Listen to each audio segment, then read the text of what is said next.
Good morning कक्षा 12 के विद्यार्थियों। आज हम इको में चैप्टर 5 में वीडियो का भाग 5 देखेंगे। आज का हमारा टॉपिक है गरीबी के कारण।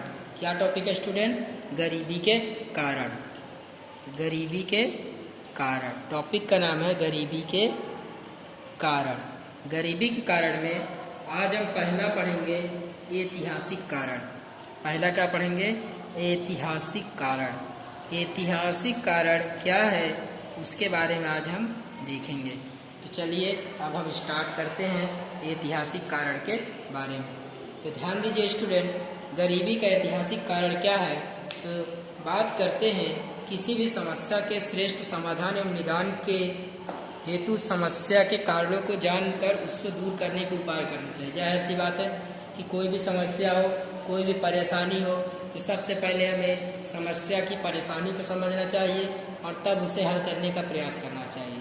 यदि हम ऐसा नहीं करते तो हम समस्या को दूर नहीं कर पाएंगे। गरीबी के समस्या के निदान के लिए सर्वप्रथम गरीबी के कारणों को समझना जरूरी है। गरीबी का अगर निदान करना है तो सबसे पहले हमें उसका कारण देखना पड़ेगा। भारत में गरीबी के कई कारण हैं, उसमें से पहला है ऐतिहासिक कारण। इतिहासकार कहते हैं कि 17वीं सदी में भारत अधिक प्रमाण में शहरीकृत और व्यावसायिक राष्ट्र था। सही बात है ये, क्योंकि हमारे देश के कपड़े, मिर्च मसाले, बहुत सारे आभूषण सब देश विदेश में जाया करते थे, बिका करते थे। व्यापार भारत सूती कपड़ों का वस्त्र का निर्यात में मुख्य स्थान रखता था। उसके साथ ही मिर्च मसाले चावल का निर्यात भी करता था। लेकिन भारत में जब अंग्रेज आए, डच आए, फ्रेंच आए, उसके बाद उन्होंने भारत पर कब्जा कर लिया, अपना साम्राज्य स्थापित कर लिया और इससे भारत की कृषि और उद्योगों की परिस्थिति क्या हो गई? बिगड़ गई। यानी 17वीं शताब्दी के बाद से ही अंग्रेज जब भारत में आए, इसके अलावा विदेशी प्रजा आई, तो व्यापार से भारत की कृषि और उद्योग की परिस्थिति क्या हो गई? बिगड़ गई। चलिए माय डियर स्टूडेंट्स, अब हम बात करते हैं अंग्रेजों के शासनकाल दौरान विभिन्न कारणों से भारत में कृषि क्षेत्र की स्थिति नाजुक बनी। क्या कारण हो सकते हैं? आप इतिहास के चैप्टर में पढ़ चुके हैं। चलिए, एक तरफ भारत में कृषि वर्षा आधारित थी, ठीक है, बारिश हो तो फसल अच्छी हुई, बारिश में फसल खराब हो गई, किसान बेचारे बेरोजगार हो जाते थे, भूखमरी के शिकार हो जाते थे, बड़े पैमाने पर उनकी मृत्यु हो जाती थी। हम बात करते हैं यहाँ पर कि और जाहिर सी बात है कि कृषि वर्षा पर आधारित थी और अंग्रेजों ने सिंचाई का कोई व्यवस्था नहीं किया था। अब सिंचाई का कोई व्यवस्था नहीं किया था, ऊपर ज़्यादा टैक्स भी वसूलते थे। किसान क्या हो गए? अच्छी फसल ना होने के बाद भी उन्हें टैक्स चुकाना पड़ता था और वो गरीब के गरीब रह गए और आत्महत्या करने लगे, भूख के शिकार होने लगे, उनकी लगातार मृत्यु होने लगी। इसके अलावा किसानों को जमींदार, साहूकार, बड़े बड़े व्यापारी भी कर्ज देते थे और कर्ज के बोझ तले दबा देते थे। वही अमरेशपुरी वाला हाल है कि हीरो के पिताजी को कर्जा देता है और उसकी सारी जमीन हड़प लेता है। वही काम अंग्रेज करते थे कि कर्ज देते थे, साहूकार जो थे वही काम करते थे कि लोगों को कर्ज देते थे और फिर धीरे धीरे किसान अगर कर्ज ना चुका पाए तो उसकी खड़ी फसल ले लेते थे या पूरी की पूरी जमीन बेचकर अपना जो उधार होता था वो पूरा कर लेते थे। इससे क्या हुआ? किसान कर्ज के बोझ के तले दबते चले गए, किसान भूमिहीन हो गए, कृषक एवं कृषि के हाल बेहाल हो गए, जिसके परिणाम स्वरूप गरीबी बढ़ गई। बात करते हैं उद्योगों में कैसे गरीबी आई। उद्योग एवं व्यापार के मामले में अंग्रेजों द्वारा भारत में इस प्रकार की नीति अपनाई गई। उन्होंने क्या किया? भारतीय मालों पर टैक्स ज़्यादा लगा दिया और अपने सामान टैक्स कम कर दिया ताकि उनका सामान सस्ता हो और भारत का सामान महंगा हो। सामान महंगा होने से भारत का सामान नहीं बिकता था, जिससे भारत के कारीगर सामान न बिकने से धीरे धीरे बेरोजगार हो गए और क्या हुआ कि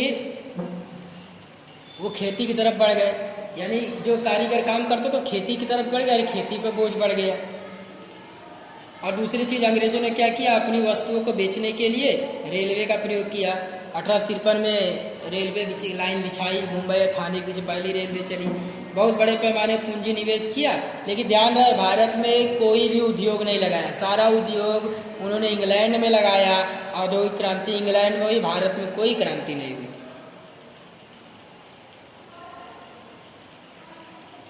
इस व्यवस्था से भारतीय व्यापारियों की स्पर्धा शक्ति और उत्पादन शक्ति घटने लगी, फलस्वरूप वो और गरीब होने लगे। अब हम इसी में अगला टॉपिक देखते हैं, ग्रामीण गरीबी के कारण। चलिए, ग्रामीण गरीबी का दो कारण है, एक प्राकृतिक कारण है, एक जनसंख्या है। शुरुआत से भारत एक कृषि प्रधान देश है, आप जानते हैं। आज भी आबादी का बहुत बड़ा हिस्सा गांव में रहता है। भारत में कृषि क्षेत्र में उत्पादन का मुख्य आधार जैसे प्राकृतिक तत्व वर्षा तथा जलवायु है। अगर वर्षा ठीक हुई, जलवायु सही रही, ज़्यादा गर्मी ज़्यादा ठंडी ना पड़ी तो खेती अच्छी होगी। अगर ज़्यादा बरसात हो गई, ज़्यादा ठंडी पड़ गई तो पाला से खेती खराब हो जाएगी, ज़्यादा बारिश है तो पौधे जड़ सड़ जाएंगे, ज़्यादा गर्मी है तो फसलें झुलस जाएंगी। बार बार अकाल पड़ने से, ज़्यादा बाढ़ आने से, बारिश की अनिश्चितता से क्या हो रहा है, फसल उत्पादन कम हो रहा है, किसानों की आय कम हो रही है। ये प्राकृतिक कारण है। अब जनसंख्या संबंधी कारण क्या है? तो भारत में आज़ादी के बाद आयोजन काल दौरान आर्थिक विकास के साथ तेजी से सुरक्षित स्वास्थ्य सेवाओं के कारण एक तरफ मृत्यु दर में तेजी से कमी आई है तो जन्म दर में कोई विशेष कमी नहीं आई है। जाहिर सी बात है, किसी भी देश की स्वास्थ्य सुविधाएं बढ़ेंगी तो मृत्यु दर क्या हो जाएगी, घट जाएगी। जब मृत्यु दर घट जाएगी और जन्म दर में कोई कमी नहीं आएगी तो क्या होगी, ऑब्वियसली जनसंख्या क्या होगी, बढ़ेगी। और जनसंख्या बढ़ेगी तो उनकी डिमांड क्या होगी, बढ़ जाएगी। वो अत्यधिक खाद्य पदार्थों का, स्वास्थ्य सुविधाओं का क्या करेंगे, मांग करेंगे। साथ साथ अधिक जनसंख्या होगी और उस प्रमाण में काम नहीं मिलेगा तो बेरोजगारी होगी, बेरोजगारी होगी तो गरीबी होगी। तो ये सारे कारण गरीबी के हैं। तो उम्मीद है आपको इतना समझ में आया होगा। अगला है माय डियर स्टूडेंट, आर्थिक कारण। आर्थिक कारण क्या है? प्रति श्रमिक नीची कृषि उत्पादकता। तो भारत में एक व्यक्ति कितना उत्पादन करता है कृषि क्षेत्र में, उसी को प्रति श्रमिक उत्पादकता कहते हैं। अगर प्रति श्रमिक उत्पादकता अधिक है तो ठीक है, लेकिन हमारे देश में प्रति श्रमिक उत्पादकता क्या है, कम है। भारत में ग्रामीण क्षेत्र में गरीबी अधिक होने का एक महत्वपूर्ण कारण है कि भारत के खेतों में जो अनाज होता है वो कम होता है। कृषि क्षेत्र में सिंचाई सुविधाओं का अभाव है, अपर्याप्त टेक्नोलॉजी है, तालीम की कमी है, इसके साथ साथ पूंजी निवेश की नीची दर है और जनसंख्या ज़्यादा है। तो इन सभी कारणों से क्या हो रहा है, प्रति श्रमिक जो कृषि का उत्पादन होता है वो काफ़ी कम हो रहा है। का दबाव इत्यादि कारण प्रति श्रमिक उत्पादकता नीची रहती है। परिणाम स्वरूप किसानों की आय क्या होगी, कम होगी। आय कम होगी तो गरीबी क्या होगी, बढ़ जाएगी। जमीन तथा संपत्ति का असमान वितरण। कृषि के लिए जमीन खूब महत्वपूर्ण है। भारत में अंग्रेजों के शासनकाल में ही जमींदारी प्रथा जैसी व्यवस्था के कारण अधिकतर जमीन के मालिक जमींदार हो गए और यह वर्ग खेती के साथ प्रत्यक्ष रूप से जुड़े ना होने के कारण उन्हें खेती में कोई निवेश करने की रुचि नहीं। जाहिर सी बात है, जमींदारों के पास ज़्यादा जमीन है तो किसी दूसरे को अधिया पे दे देते हैं या बटाई बांट देते हैं, तो इस पर जमींदार कुछ निवेश नहीं करता। यानी कि जमीन का बहुत बड़ा भाग जमींदारों के पास होने के कारण कृषि उत्पादकता क्या होती है, नीची रहती है। फलस्वरूप गरीबी क्या होगी, बढ़ेगी। और दूसरी चीज़ कि जमींदार कोई पूंजी निवेश नहीं करता क्योंकि उसको अपने हिस्से से मतलब है, और जो उस पर खेती करता है बटाईदार या मजदूर, उसको तो उतना जमींदार को देना है। ज़्यादा होगा तो ज़्यादा जमींदार लेगा, कम होगा तो कम लेगा। इसका मतलब ये है कि उस जो दूसरा व्यक्ति खेती कर रहा है उसको भी उसमें पूंजी निवेश करने की कोई रुचि नहीं होगी, जिसके कारण क्या होगा, कृषि का उत्पादन बढ़ेगा नहीं और उसके बहुत सारे लोग के पास ज़मीन नहीं है। एक तरफ ऐसा तबका है जिसके पास ज़मीनों की भरमार है। छोटे एवं गृह उद्योगों का अल्प विकास। भारत में द्वितीय पंचवर्षीय योजना से आर्थिक विकास की व्यूह रचना में बड़े उद्योगों को महत्व दिया गया, परंतु ग्रामीण क्षेत्र में छोटे और गृह उद्योग जिनका योगदान आय में महत्वपूर्ण है उनकी उपेक्षा की गई। जैसे इसके उपरांत कृषि के क्षेत्र से जुड़े उद्योग जैसे पशुपालन, डेयरी, मत्स्य पालन का भी विकास ठीक से नहीं हुआ। इससे क्या हो रहा है कि लोगों की बेरोजगारी बढ़ रही है, फलस्वरूप गरीबी बढ़ रही है। तेजी से बढ़ते भाव, बढ़ते भावों के कारण भी गरीबी बढ़ रही है। युद्ध, अकाल, नीची राष्ट्रीय आय, तेजी से बढ़ती मांग, उत्पादन खर्च वृद्धि इत्यादि कारणों से चीज वस्तुओं की मांग क्या हो रही, बढ़ रही है। खाने की चीज वस्तुओं के दाम तेजी से बढ़ रहे हैं, जिसके परिणाम स्वरूप जिस व्यक्ति की कम आय है वो इन चीज़ों को खरीद नहीं पाता है, और खरीदता तो आय का बहुत बड़ा हिस्सा खर्च करना पड़ता है। फलस्वरूप गरीबी क्या होती है, बढ़ती है। दूसरी तरफ बढ़ते भाव की स्थिति में उद्योगपतियों व्यापारियों को फायदा होता है, इसलिए गरीब और गरीब होता है, अमीर और अमीर होता चला जाता है। अगला है बेरोजगारी का ऊंचा प्रमाण। भारत में अधिकांश आबादी गांवों में कृषि पर निर्भर है, परंतु अधिकांश की खेती बरसाती खेती होने के कारण वर्ष में 1-2 बार फसल होती है, क्योंकि सिंचाई की सुविधा नहीं है। इससे कृषि क्षेत्र में मौसमी बेरोजगारी देखने को मिलती है। मौसमी बेरोजगारी है क्या? मैं आपको एक सिंपल भाषा में समझाऊं कि किसान 2 बार फसल बोता है, एक जाड़े की ऋतु में, एक बरसात की ऋतु में। बाकी का जो तीसरी ऋतु होती है गर्मियों में, सिंचाई की सुविधा ना होने से 3-4 महीना वो बेरोजगार रहता है। इसको मौसमी बेरोजगारी कहते हैं, मौसम के अनुसार बेरोजगार। इसके अलावा तेजी से बढ़ती हुई जनसंख्या, संयुक्त परिवार प्रथा के कारण खेती पर जनसंख्या की मार बढ़ने से प्रचंड बेरोजगारी बढ़ी है। प्रचंड बेरोजगारी मतलब छुपी हुई बेरोजगारी जो दिखाई नहीं देती। कहने का मतलब है किसी खेत में 2 लोगों का काम है, लेकिन पूरा परिवार मिलके काम कर रहा है, तो उसे हम प्रचंड बेरोजगारी कहेंगे। ये काम तो 2 ही लोग का है, उस पर पूरा परिवार काम कर रहा है, तो छुपी हुई बेरोजगारी है। गाँव में कृषि क्षेत्र में पूरक उद्योग का विकास कम हुआ है। पूरक उद्योग मतलब कृषि व कृषि से संबंधित उद्योग। निरक्षरता, बहुत सारे लोग कम पढ़े लिखे जिससे योग्य उत्पादन नहीं दे पाते। बेरोजगारी ज़्यादा है और इस प्रकार गरीबी का एक और कारण है। गरीबी का सामाजिक कारण की बात करते हैं तो शिक्षा का निम्न स्तर इसमें से एक मुख्य कारण है। भारत में गरीबी के लिए एक महत्वपूर्ण कारण शिक्षा, तालीम और कौशल का अभाव, यानी इसके कारण ही भी गरीबी देखने को मिलती है। शिक्षा के निम्न स्तर कारण विशेषकर ग्रामीण क्षेत्रों में क्या होता है कि किसान नई टेक्नोलॉजी का उपयोग करने से डरते हैं, किसी प्रकार का संशोधन नहीं करते, किसी प्रकार कृषि उत्पादन नहीं करते, विक्रय बाजार का लाभ नहीं मिलता, क्योंकि उन्हें बाजार के भाव का ज्ञान ही नहीं होता, क्योंकि पढ़े लिखे नहीं होते।